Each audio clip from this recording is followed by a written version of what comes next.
पूरण हेब पक्का घर आशा विकसित हेब आम ओडिशा। मान्यवर यशस्वी प्रधानमंत्री नरेंद्र मोदी पूर्वोदय स्वप्न आज वास्तव में प्रतिफलित होइछि। परिवारों को आज पक्का घर मिला है या पक्का घर मिलना पक्का हुआ है। कथा दे से कथा रखिछन्ति। ओडिशा को से सर्वाग्रे गुरुत्व भी देइछन्ति। तांकर मार्गदर्शन रे लोकंक मुख्यमंत्री मान्यवर मोहन चरण माझी नेतृत्व रे कार्यकारी होइछि अंत्योदय गृह योजना।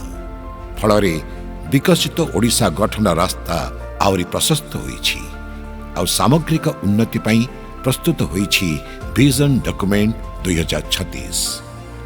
30 मार्च 2025 ऐतिहासिक अंत्योदय गृह योजनार शुभारंभ हो जाइछि। राज्य पंचायती राज और पानीय जल विभाग द्वारा कार्यकारी होइथिबा एई योजना जगु लोकंक जीवन धारणर मानरे परिवर्तन आसीछि। डबल इंजिन सरकारक दूरदर्शी निष्पत्ति जगु ए सब संभव हो पारिछि। फलरे विकास रे झलसुछि एबे गाँ। एई योजनार लक्ष्य हेउछि ग्रामांचल रे बसवास करुथिबा आर्थिक अनग्रसर उपेक्षित परिवार पई सुरक्षित मर्यादापूर्ण और स्थायी आश्रय स्थल जोगाइबा। सेथिरे भिन्नक्षम विधवा शहीद परिवार विभिन्न दुरारोग्य रे पीड़ित परिवार अनाथ और निराश्रय परिवार एवं अंतर्जातीय स्तर क्रीड़ाविद मानकु अग्राधिकार भित्तिरे अंत्योदय गृह जोगाई दिया जाउछि। घर खंड नथिला बहुत दुख कष्ट चलुथिली आ घर खंड मिलिबारु बहुत खुशी रे अछि। नुआ सरकार आसिकी घरटा खंडे मते देइछि बहुत खुशी। पार्ल घरे रहिथिली सरकार मते दया करिकी एई अंत्योदय घरटी करे दैचंती। मते सरकार गोटी घर दैचंती मु रहिकी करिकी मते बहुत खुशी अछि।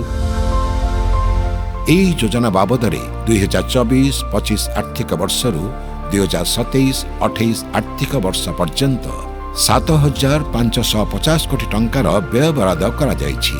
हिताधिकारी को मिलुछि 1,20,000 टंकार सहायता राशि। 3टी किस्ती रे ताहा प्रदान करा जाउछि। प्रथम किस्ती बाबदरे 40,000 टंका, द्वितीय किस्ती बाबदरे 65,000 टंका एवं तृतीय किस्ती बाबदरे 15,000 टंका देवार व्यवस्था होइछि। एतद् व्यतीत जो हिताधिकारी 4 मासरे घर निर्माण शेष करुछन्ति सेमानंकु 20,000 टंका और 6 मास मध्यरे घर निर्माण करुवा हिताधिकारी 10,000 टंकार प्रोत्साहन राशि प्रदान करा जाउछि। मो झील भिन्नक्षम थिबारु सरकार अनुदान अंत्योदय पक्का घर खंडी मिलिबारु से बहुत भलरे आम मान अछु। सरकारी एबे खंडे घर नुआ घर देइछन्ती से घर आमे बहुत कंप्लीट करी बहुत खुशी रहिछु। अंत्योदय गृह योजना रु घर खंडे देइथिबारु मु खुशी अछि।